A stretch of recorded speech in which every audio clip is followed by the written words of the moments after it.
What's happening, everybody? It's Sean with Reactions to the Classics, and today I'm going to have my ranking of the Alice Cooper Band discography, so make sure you pay attention to that. Just the Alice Cooper Band, the thing that started it all, 7 studio albums.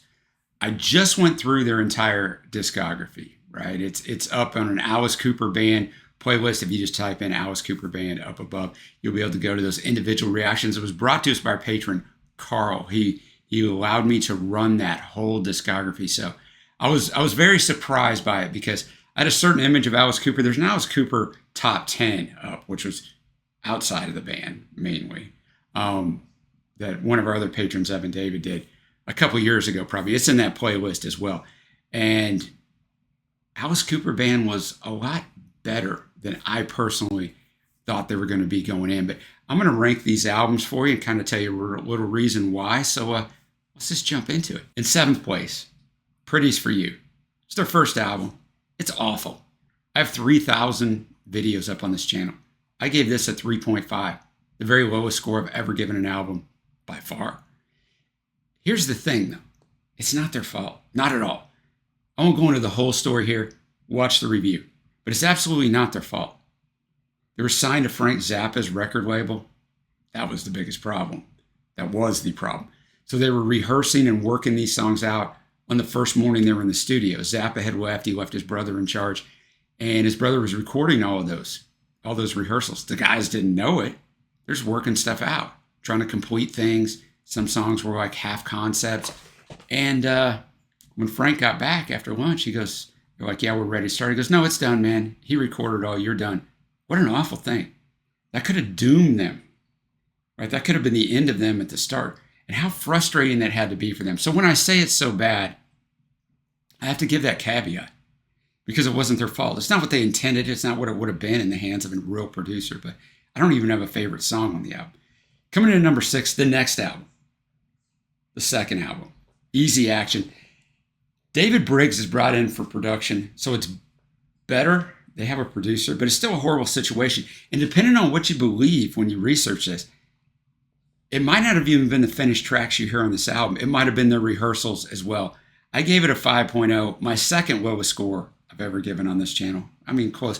5.0 out of 10. If you think about it, it's still average. I mean, I don't think it's quite an average album by any means, but I liked Laughing at Me and Mr. and Misdemeanor. So you could tell that they were going to be better. Definitely for sure. But coming in at number 5 for me is their 7th and final studio album, Muscle of Love. They had lost Bob Ezrin as their producer, which I'll get into that in a minute. He's in the top 4.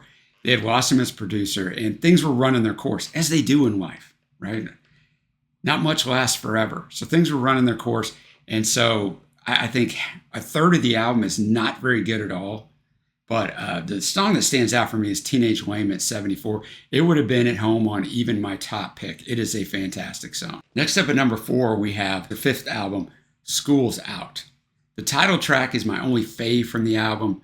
The album's all over the place with styles. Reminds me kind of that debut, Pretty's For You, but much more refined, obviously. So it's going to come in at number 4. Not a bad album.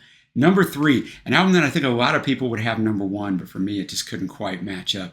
Billion Dollar Babies. Their 6th album, No More Mr. Nice Guy, I Love the Dead are my 2 standouts. It's a very consistent album. Not huge standouts for me for a lot of the songs that are good, but it's just very consistent. Musicianship is fantastic. So Billion Dollar Babies coming in at number 3. My top 2 albums, and if you're a fan of the Alice Cooper Band, which I imagine you are, you probably wouldn't be watching this, both came out in the same year, which is remarkable, in 1971. And often people have said if the best tracks from these albums would be combined, they'd be the best album of 1971. Now, I wouldn't quite go that far because 1971 was an absolute loaded year in music. It's one of the most loaded years of all time. But I had to come in at number 2 with an album that I think a lot of hardcore critics and Alice Cooper Band fans would have number 1, but I mean, you could argue it with me on any given day. I got Love It to Death at number 2. 3rd album from 1971, as I mentioned. First Bob Ezrin production, that changed everything. Most of the psychedelic that was on their first 2 albums, because with their first 2 albums, it's not what you would think of for the Alice Cooper Band, despite the horrible production.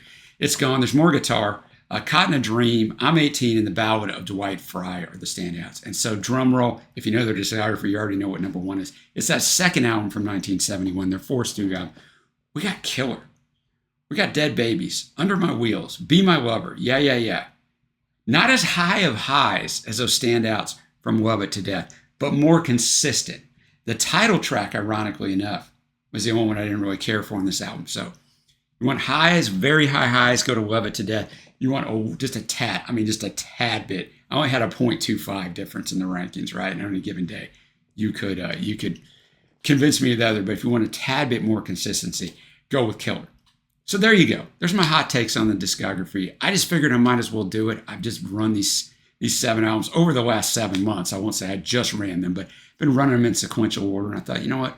Let's put these out here and see what you guys think. So tell me what you think. How do you rank these albums down below? And I know I've had a few of you come in on the comments for these previous albums and tell me how much you liked Pretties for You.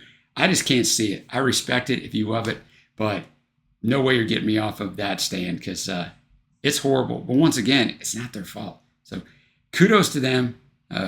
Super appreciate Carl bringing these all to the channel, guys. So let me know what you think down below. Till next time, guys, I will see you.